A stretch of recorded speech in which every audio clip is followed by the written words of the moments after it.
अस्सलाम वालेकुम स्टूडेंट्स। तो आज हम अपने टॉपिक का नेक्स्ट स्टेटमेंट पढ़ने वाले हैं। ठीक है, माय नेक्स्ट स्टेटमेंट है सेल वॉल कंपोजिशन। अगर हम सेल वॉल की कंपोजिशन की बात करें, ठीक है, कंपोजिशन होती है कि सेल किस किस चीज़ से मिलकर बना है, क्या क्या चीज़ जो है वो सेल में नहीं है। ठीक है, तो सेल वॉल जो है आर्किया की, उसके पास सेलुलोज भी नहीं है और पेप्टिडोग्लाइकिन भी नहीं है। लैक का मीन होता है कि ये चीज़ें इनके पास नहीं है, इन चीज़ों की इसके पास कमी है। ठीक है, तो सेल वॉल जो है आर्किया की, उसके पास सेलुलोज भी नहीं और पेप्टिडोग्लाइकेन भी नहीं है। ठीक है, इस पॉइंट को अपने सही तरह से याद कर लेना है और ये आपके एमसीक्यूज में भी आ सकता है। ठीक है, उसके बाद हम देख रहे हैं कि instead they contain distinct polysaccharides and protein, means के सेल वॉल भी है से प्रोटीन से सेल वॉल किया। उसके बाद एक कुछ क्या है ना, उनके पास सीडो पेप्टाइडोग्लाइकेन भी होती है। ठीक है,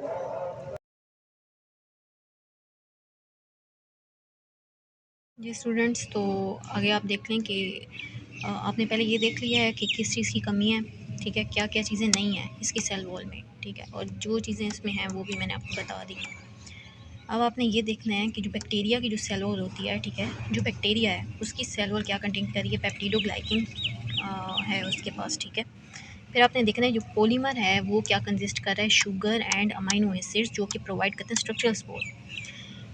आपने ये देखना है कि जो बैक्टीरिया की जो सेल वॉल होती है वो कंटेन कर रही है पेप्टिडोग्लाइकेन, और जो पॉलीमर होगा ना वो किस किस चीज़ से मिलकर बना होगा, शुगर से और अमाइनो एसिड से। अब वो जो शुगर और अमाइनो एसिड हैं वो क्या दे रहे हैं, स्ट्रक्चरल सपोर्ट दे रहे हैं। उसके बाद ये बताना है कि यूकेरिया है, तो जो सेल वॉल होती है ना यूकेरिया में, इफ़ प्रेजेंट, अगर वो प्रेजेंट होती है तो वो बनी हुई किससे होती है, सेलुलोज से बनी हुई होती है। ठीक है, इन प्लांट्स, और काइटिन से, मतलब काइटिन और सेलुलोज से बनी हुई होती है यूकेरिया में सेल वॉल। ठीक है, ये सेल वॉल कंपोजिशन होगी। उसके बाद हमारे पास है जेनेटिक डिफरेंसेस, हम लोग पढ़ लेंगे। तो archaea share several genetic sequences and regularity features with eukaryotes.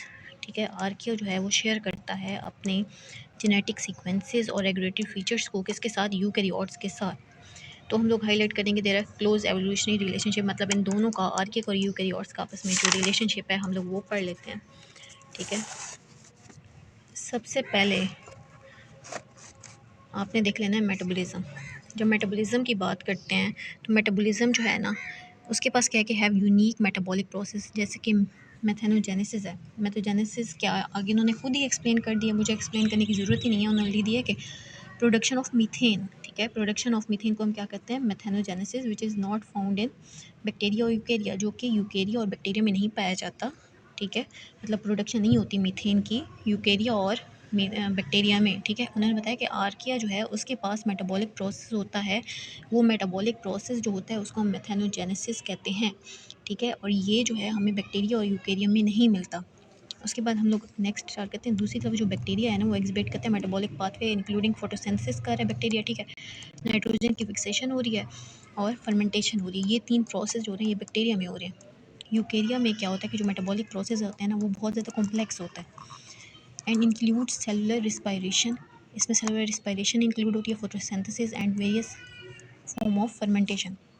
अब आपने इसको याद कैसे करना है, पहले आप लोगों ने मेटाबॉलिज्म देखा है, मेटाबॉलिज्म में आप लोगों ने बस लिख देना है, पहले आर्किया की बता दें, आर्किया के एक प्रोसेस कर रहा है उसको मेथेनोजेनेसिस कर रहे हैं, वो प्रोसेस जो है वो बाकी दो में नहीं हो रहा, बैक्टीरिया और यूकेरिया में नहीं हो रहा, सिर्फ आर्किया में हो रहा है। ठीक है, आपने जस्ट आर्किया कर लेना है कि आर्किया में ये प्रोसेस हो रहा है, बाकी दो में नहीं हो रहा। उसके बाद आप लिख देंगे कि दूसरी तरफ जो बैक्टीरिया होते हैं ना वो उनके पास क्या होता है, एक मेटाबॉलिक पाथवे होता है। अब बैक्टीरिया में क्या क्या चीज़ हो रही है, फोटोसिंथेसिस हो रही है। ठीक है, फोटोसिंथेसिस हो रहा है, नाइट्रोजन फिक्सेशन हो रही है और फर्मेंटेशन, ये तीन चीज़ें जो हो रही हैं वो बैक्टीरिया में हो रही हैं। उसके बाद आपने यूकेरिया बता देना है। यूकेरिया जो है उसका मेटाबॉलिक प्रोसेस जो है वो, अब इसका बहुत ज़्यादा कॉम्प्लेक्स है, बहुत ज़्यादा मुश्किल है। इसमें सेलुलर रिस्पायरेशन इंक्लूड आ जाती है, फोटोसिंथेसिस आ जाती हैं और फर्मेंटेशन। अब फर्मेंटेशन और फोटोसिंथेसिस ये चीज़ें तो इस पर भी हैं, बैक्टीरिया में भी हैं। फ़र्क किस चीज़ का है, इसमें क्या हो रही है, सेलुलर रिस्पायरेशन हो रही है। ठीक है, आपने यूकेरिया में ये चीज़ लिख देनी है।